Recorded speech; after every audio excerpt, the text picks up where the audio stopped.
Hello everyone so ਅੱਜ ਦੀ video ਜਿਹੜੀ ਹੈ ਆਪਾਂ ਸਟਾਰਟ ਕਰਦੇ ਹਾਂ ਤੇ ਪਹਿਲਾ ਕੁਐਸਚਨ ਤੁਹਾਡਾ ਪੁੱਛਿਆ ਗਿਆ ਹੈ ਕਿ foreign traveller who visited India during the reign of Shahjahan ਦੇ ਟਾਈਮ ਦੇ ਉੱਤੇ ਇਹਨਾਂ ਵਿੱਚੋਂ ਕਿਹੜੇ ਫੋਰਨ ਟਰੈਵਲਰ ਸੀਗੇ ਜਿਹੜੇ ਆਏ। ऑप्शन दिते गए हैं Thomas Roy, William Hawkins, Ibn Battuta या मनुक्की। अब यहाँ पे अगर आप देखोगे थॉमस रॉय और विलियम हॉकिंस ये आपके जहांगीर के टाइम पर आए थे। विलियम हॉकिंस जो है जहांगीर के पास गए थे ताकि जो फैक्ट्री है इस्टेब्लिश करनी है सूरत पे उसकी परमिशन लेने। थॉमस रॉय उसके बाद जाते हैं 1611 के करीब। इब्न बतूता जो है वो तुगलक डायनेस्टी के टाइम पर आते हैं। और अगर आप यहाँ पर देखोगे तो हमारा जो मनुसी है ये will be the right answer. ये विजिटेड किए थे मुगल एम्परर शाहजहां के टाइम पर। तो यहाँ पे जो राइट आंसर आएगा वो क्या आएगा, फोर्थ। राइट, नेक्स्ट क्वेश्चन की ओर बढ़ते हैं। Abdul Faizal was a son of which Sufi saint. Abdul Faizal इनका नाम आपने बहुत बार सुना होगा। जब अकबर के टाइम पे बात की जाती है तो अकबर एक इलिटरेट आपके राजा थे, राइट। और उनके टाइम पे बहुत सारी ऐसी बुक्स लिखी गई थी जैसे ऑटोबायोग्राफी। बाबर की जो आपकी ऑटोबायोग्राफी थी उसका नाम था तुजुके बाबरी, राइट। अब इसको अकबर के टाइम के ऊपर जो है कन्वर्ट किया गया था पर्शियन लैंग्वेज में, क्योंकि पर्शियन लैंग्वेज उस वक्त बहुत ज़्यादा फेमस थी। बाबर जो था वो टर्किश था, टर्की से बिलोंग करता था, टर्किश लैंग्वेज जानता था। और इसी तरीके से जहांगीर तुजुके जहांगीरी भी लिखी गई, ये भी अकबर के टाइम पर इसको कन्वर्ट किया गया और अब्दुल फैजल के द्वारा किया गया था। अब अब्दुल फैजल कौन थे, किसके बेटे थे? ये बेटे थे शेख मुबारक के। तो यहाँ पे first will be the right answer, right. Next question के बारे में बात करते हैं। इनमें से कौन सी डायनेस्टी है ruling in the Vijayanagar empire at the time of the battle of Talikota. अब विजयनगर एम्पायर जब आपका था, ठीक है, कर्नाटका वाली साइड पे था। अब बैटल ऑफ तालीकोटा जब होती है तो विजयनगर एम्पायर जो है एकदम ही खत्म हो जाता है, ठीक है। अब इसके टाइम पर कौन सी डायनेस्टी जो है वो आपकी रूल कर रही थी, ये आपका क्वेश्चन है। तो वो आपकी तुलुवा डायनेस्टी थी। तुलुवा डायनेस्टी जो है जब बैटल ऑफ तालीकोटा होती है उस वक्त विजयनगर एम्पायर के ऊपर जो है आपका रूल कर रही थी। नेक्स्ट क्वेश्चन हमारे पास आता है कि इनमें से कौन से ऐसे सुल्तान हैं जो आपके डाइड कर गए वाइल प्लेइंग पोलो और चौगन, ठीक है। मतलब पोलो और चौगन खेलते हुए, ये और कोई नहीं कुतुबुद्दीन ऐबक थे। कुतुबुद्दीन ऐबक की जो है हॉर्स में खेलते हुए, जैसे हॉर्स पे बैठ के जो है पोलो खेलते हैं ना, वैसे खेलते हुए इनकी डेथ हो गई और इनको बरीड किया गया था कहाँ पर, लाहौर में। और कुतुबुद्दीन ऐबक जो है ये स्लेव डायनेस्टी के भी आपके फाउंडर थे, राइट। तो यहाँ पे हमारा जो आंसर आएगा वो आएगा फर्स्ट। अगला क्वेश्चन हमारे पास आता है, Who among the following Sikh gurus had laid the foundation of Amritsar. इनमें से कौन से सिख गुरुज हैं जिन्होंने फाउंडेशन लेड की अमृतसर की। ऑप्शन दिए गए गुरु अमरदास, रामदास, अर्जन देव, गुरु हरगोविंद सिंह। पहले अमृतसर को रामदास सिटी भी बोला जाता था और अगर हम यहाँ पर देखें गुरु रामदास जी के द्वारा इसको जो है फाउंडेशन जो है वो आपकी लेड की गई। तो यहाँ पर second will be the right answer. अब क्वेश्चन ये भी आता है कि मैम कब लेड की गई, ये भी क्वेश्चन पूछ लिया जाता है। तो 1577 में इसको लेड डाउन किया गया। नेक्स्ट क्वेश्चन की ओर आते हैं। अगला क्वेश्चन कहता है, which of the following writers has called the Akbar's Din Ilahi was a monument of his holy not of wisdom. अब यहाँ पर किसने अकबर को जो है दिने इलाही बोला, ठीक है। ये आपके एक राइटर थे जिनका नाम था विंसेंट स्मिथ, इनके द्वारा बोला गया। इनकी बुक थी the early history of India.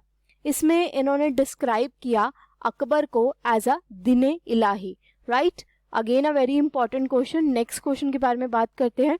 अगला क्वेश्चन कहता है कि जो सिटी ऑफ विजयनगर एम्पायर है इज ऑल्सो नोन एज, इसको हम क्या बोलते थे, हम्पी। तो हम्पी यहाँ पे एक बेसिकली हम्पी पे आपका जो है फेस्टिवल भी वहाँ पे बनाया जाता है।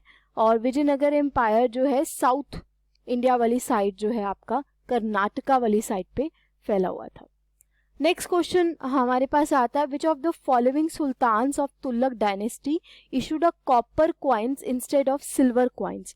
ठीक है, कौन से ऐसे सुल्तान हैं तुगलक डायनेस्टी के जिन्होंने कॉपर कॉइन्स को इशू किया, सिल्वर कॉइन्स को इशू नहीं किया?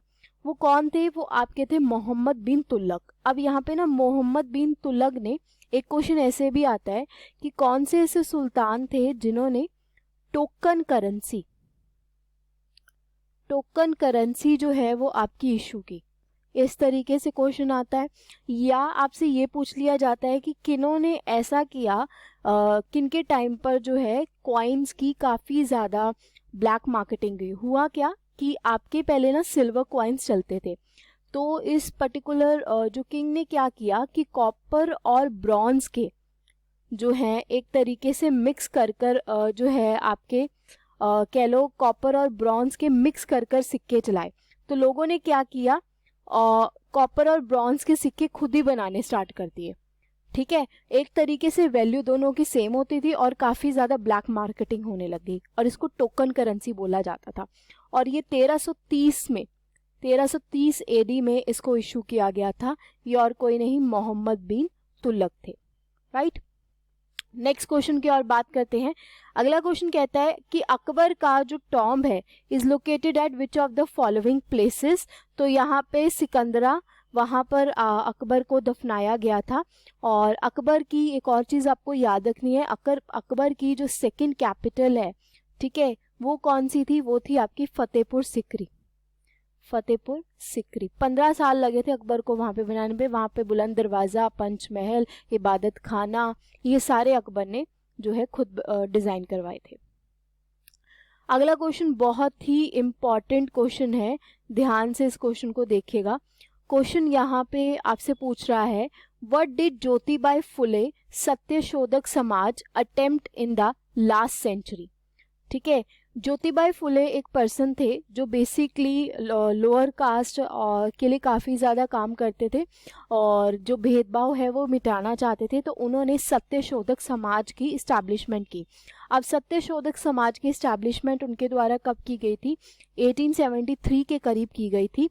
इसमें क्या था कि जो ब्राह्मण्स होते हैं उनकी भी फर्दर कैटेगरीज होती हैं और ब्राह्मण जो है वो सबसे ऊंची जात मानी जाती है, तो नीचे वाली जातों को काफ़ी ज़्यादा जो है कठिनाई देखनी पड़ रही थी। तो ये सारी चीज़ों को सही करने के लिए ज्योतिबाई फुले ने काम किया था। तो यहाँ पर जो फर्स्ट आंसर एकदम करेक्ट आएगा कि saving the lower caste from the hypocritical brahmins. ठीक है, अटैक नहीं कर रहे थे वो कास्ट सिस्टम को, ना ही वो एंटी लॉर्ड थे, ये भी नहीं होगा, ना ही वो रिप्रेजेंटेशन कर रहे थे अनटचेबिलिटी के, थे एकदम ऑपोजिट हैं ये ऑप्शंस।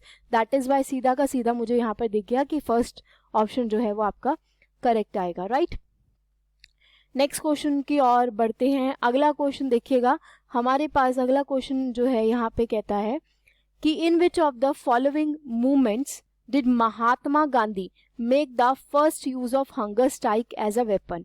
इनमें से कौन से मूवमेंट्स में महात्मा गांधी जी ने पहली बार हंगर स्ट्राइक का इस्तेमाल किया? महात्मा गांधी जी के बहुत सारे सत्याग्रह हुए, जैसे महात्मा गांधी जी ने साउथ अफ्रीका में रहते हुए 1907 में सत्याग्रह किया। राइट, उसी तरीके से 1908 में महात्मा गांधी जी अरेस्ट भी हुए। 1917 के करीब महात्मा गांधी ने चंपारण सत्याग्रह किया। बट 1918 में अहमदाबाद स्ट्राइक जो थी उसमें महात्मा गांधी जी ने फास्ट किया। अहमदाबाद स्ट्राइक क्या थी? बेसिकली वहाँ पर अहमदाबाद स्ट्राइक में हुआ क्या था कि जो कॉटन मिल वर्कर्स हैं वो अपने जो बोनस है वो मांग रहे थे और फैक्ट्री ऑनर देने के लिए इनकार कर रहे थे। हुआ कि ये था कि उस वक्त अहमदाबाद में प्लेग्यू चला था, तो वहाँ पर उनकी सैलरी इंक्रीज करके वर्कर्स को रोक लिया गया। बीमारी एक तक चली थी, जैसे कोविड हमारे यहाँ पे चला है। राइट, तो वर्कर्स को रोक लिया गया, बट जैसे ही खत्म होता है वैसे ही उनसे बोनस वगैरह छीन लिए गए जो पहले उनको दिए जा रहे थे। महंगाई बढ़ गई, उनका खाना नहीं चल रहा था, तो वर्कर्स ने डिमांड की, बट फैक्ट्री ऑनर ने देने से मना कर दिया। महात्मा गांधी जी को जब ये बात पता चली, उनको ये जब उन्होंने अकाउंट्स वगैरह सारी डिटेल्स देखी उस पर्टिकुलर फैक्ट्री की, तो उन्हें पता चला कि ये फैक्ट्री जो है या ये जो कंपनी है ये पैसे पे कर सकती है वर्कर को, बट नहीं कर रही। तो महात्मा गांधी जी ने यहाँ पर पहली बार हंगर स्ट्राइक का एज अ वेपन जो है वो इस्तेमाल किया। तो 35% वो बेसिकली आपका मांग रहे थे अपना बोनस। राइट, नेक्स्ट क्वेश्चन की ओर बढ़ते हैं। अगला क्वेश्चन हमारे पास आता है, देखो, who led the salt Satyagraha movement with Gandhi? ठीक है। साल्ट सत्याग्रह मूवमेंट जो है विद गांधी किसने लेड किया था? देखो सबसे पहले साल्ट सत्याग्रह मूवमेंट जो है वो चला कब था? 12 मार्च 1930 को। ठीक है। साबरमती आश्रम नियर अहमदाबाद से ये स्टार्ट हुआ था। साबरमती आश्रम महात्मा गांधी जी का ही आश्रम है, 1916 में उनके द्वारा इस्टेब्लिश किया गया था। और सारे वहाँ से चलते हैं डांडी गुजरात 240 माइल्स अवे तक चलते हैं और 23 डेज पास हो जाते हैं, जिसमें वो 48 विलेजेस से होकर गुजरते हैं। अब इसी में महात्मा गांधी जी के बहुत सारे साथ थे, बट इनमें से अगर आप चूज करोगे तो वो सरोजनी नायडू है जिसमें महात्मा गांधी जी का साथ दिया। नेक्स्ट क्वेश्चन की और बात करते हैं। जब हम सती के बारे में बात करते हैं, सती क्या है? सती एक ऐसी प्रथा थी जिसमें अगर हस्बैंड की डेथ हो जाती है तो साथ में उसके जो है वाइफ को भी जो है उसके साथ जला दिया जाता है। ये किसके द्वारा प्रोहिबिटेड की गई? तो ये सती के बारे में अगर बात की जाए, सती प्रोहिबिटेड की गई आपकी लॉर्ड विलियम बेंटिक के द्वारा। ठीक है। लॉर्ड विलियम बेंटिक ने जो है सती इनके द्वारा जो है प्रोहिबिटेड की गई। सती प्रथा जो है राजा राम मोहन रॉय ने भी काफ़ी ज़्यादा जो है इसके अगेंस्ट थे, बट विलियम बेंटिक ने जो है ये आपका एक एडमिनिस्ट्रेशन में एक्ट पास किया और ये एक्ट पास किया था 1828 में, जिसमें उन्होंने सती प्रथा को एकदम ही क्लोज कर दिया था। नेक्स्ट क्वेश्चन के बारे में बात करते हैं। जब हम साइमन कमीशन के बारे में बात करते हैं, Simon commission was form to review. क्या रिव्यू करने के लिए साइमन कमीशन को फॉर्म किया गया था? ऑप्शन दिए गए हैं legislature in India, fitness of India for the further reform, the position of the viceroy और कॉन्स्टिट्यूशन ऑफ इंडिया। देखो साइमन कमीशन भारत में जब आती है, वैसे इसको फॉर्म्ड किया गया था कब? 1927 को, और ये भारत में कब आती है? 1928 को। ठीक है। अब उस वक्त इसके जो हैं चेयरमैन थे वो कौन थे? Sir John Simon. तभी इसको जो है आपका साइमन कमीशन जो है वो बोला जाता है। अब इसमें क्या हुआ था कि ये भारत की जो है देखने आई थी कि हम लोग अपना कॉन्स्टिट्यूशन बना सकते हैं या नहीं बना सकते। ठीक है। 1928 में आती है। इसमें सारे के सारे मैन जो हैं वो इंग्लिश मैन होते हैं, कोई भी इंडियन नहीं होता है। अब हमें देखने आया हुआ एटलीस्ट कोई इंडियन तो रखते, बट तो इसमें जो है साइमन कमीशन को बाइकआउट किया जाता है। गो साइमन गो के नारे भी लगाए जाते हैं। तो बेसिकली ये देखने आई थी fitness of India for the further reforms. ठीक है, कि कैसे हमारे आगे चलकर रिफॉर्म्स बनेंगे, कैसे सारी चीज़ें होंगी, क्या रिव्यू करने आई थी हमारी कॉन्स्टिट्यूशनल प्रोग्रेस सो फार, ये सारी चीज़ें। एक और चीज़ यहाँ पर कॉन्स्टिट्यूशन ऑफ फॉर इंडिया क्यों नहीं आएगा? क्योंकि ये कॉन्स्टिट्यूशन ऑफ फॉर इंडिया बनाने नहीं आई थी। ठीक है, दैट इज वाई यहाँ पर ये फोर्थ ऑप्शन जो है आपको कंफ्यूज कर सकता है, बट नहीं आएगा। नेक्स्ट क्वेश्चन हमारे पास आता है, वेयर डिड औरंगजेब डाइड? ठीक है, औरंगजेब जो है वो कहाँ पर उनकी डेथ जो है आपकी होती है? औरंगजेब जो थे इनके बाद जो है सारे काफ़ी मुगल जो है वो डिक्लाइन होना स्टार्ट हो जाता है, और ये लास्ट ग्रेट मुगल एम्परर में से एक थे। और इनकी जो डेथ होती है वो 1707 में होती है, और अहमदानगर में औरंगाबाद में इनको जो है आपका दफनाया जाता है। राइट।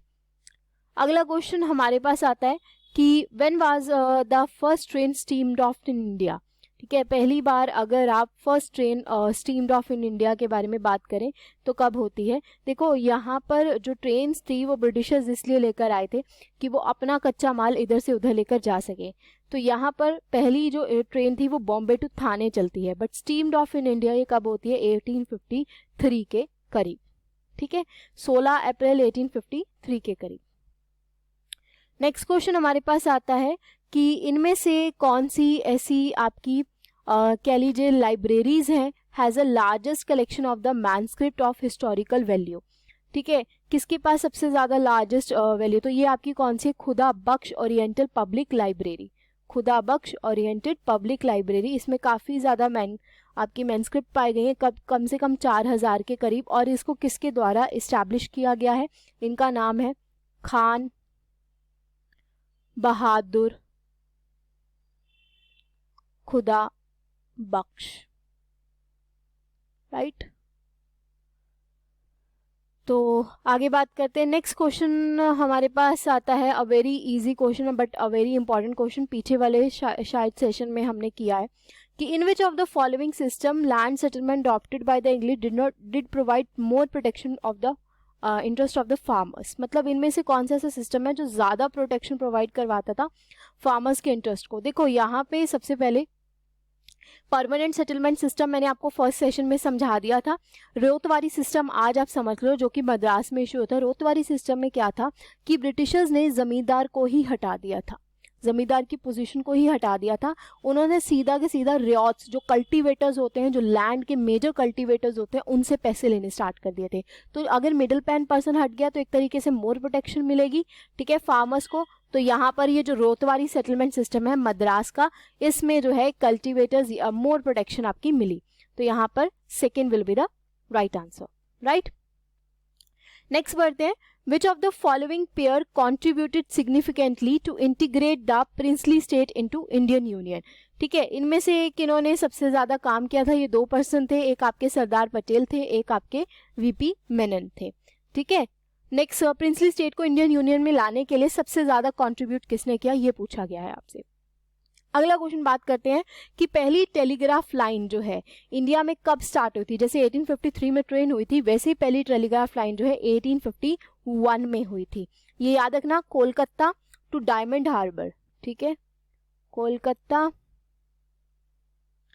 एंड डायमंड हार्बर, वहां पे आपकी स्टार्ट हुई थी। अगला क्वेश्चन और करते हैं, द होम रूल लीग, जो होम रूल लीग है वह स्टार्टेड बाय, किसके द्वारा ये स्टार्टेड की गई थी। ऑप्शन दिए गए हैं महात्मा गांधी, बाल गंगाधर तिलक, जवाहरलाल नेहरू या राजेंद्र प्रसाद।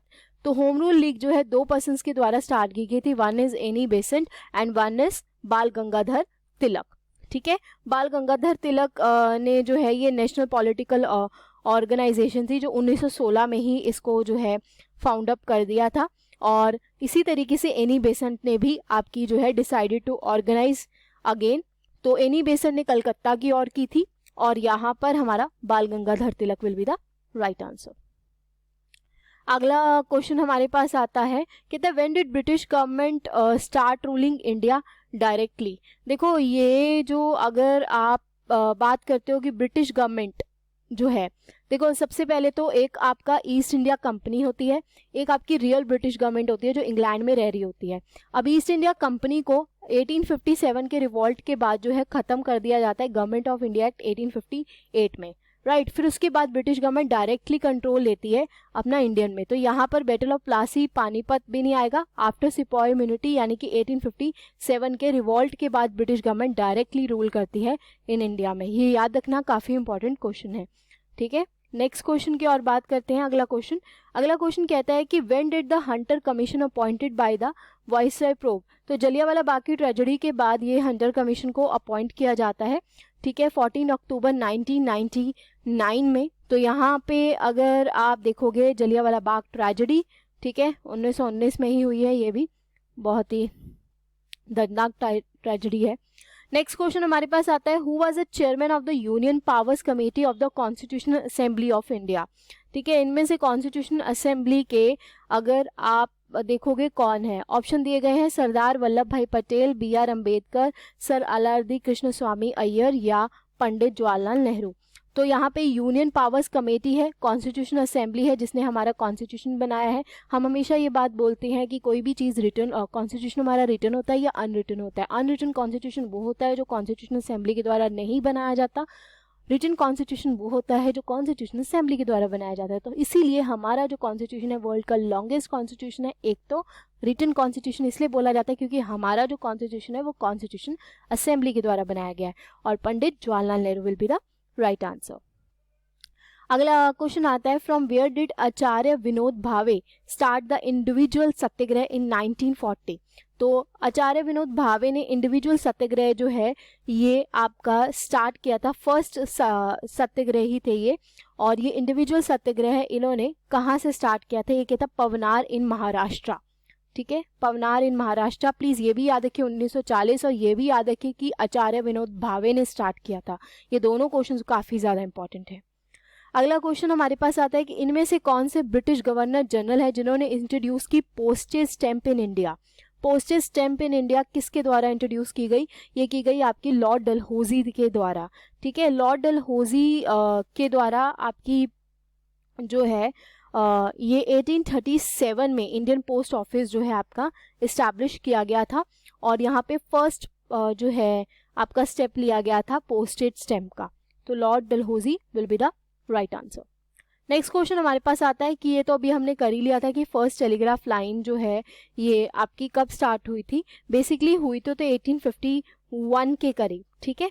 तो 1851 के करीब आपका आएगा। तो यहाँ पर अगर आप देखोगे साउथर्न वाली साइड पे, या हम कह लें मद्रास, आगरा, कलकत्ता, चेन्नई, इस वाली साइड पे अगर आप देखोगे साउथर्न वाली साइड पे, तो ये आपकी तब हुई थी 1853 में, ठीक है। ये क्वेश्चन थोड़ा सा चेंज है, इसमें ये पूछा जा रहा है कि आगरा हो गया, ठीक है, कलकत्ता वाली साइड पे कब हुई थी। तो ये आपकी तब हुई थी नवंबर 1853 में, right.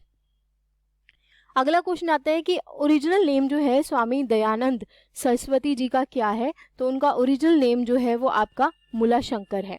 Fourth will be the right answer. Next question हमारे पास आता है कि स्वदेशी मूवमेंट वाज लॉन्च। स्वदेशी मूवमेंट क्या था, जिसमें हम बाइकआउट कर रहे थे ब्रिटिशर्स की सारी चीज़ों का, और ये इसलिए कर रहे थे क्योंकि 1905 में हमारा बंगाल का विभाजन हो जाता है। बंगाल के विभाजन के बाद हम जो है ब्रिटिशर्स की काफ़ी अगेंस्ट हो जाते हैं, और हम लोग जो है इंडियन नेशनल कांग्रेस के जो मॉडरेट लीडर होते हैं और एक्सट्रीमिस्ट लीडर होते हैं, वो बेसिकली एक तरीके से आपका बाइकआउट कर रहे होते हैं, स्वदेशी मूवमेंट चला रहे होते हैं। और ये प्रोटेस्ट होता है किसके against the division of Bengal, जैसे मैंने आपको बोला अभी अभी।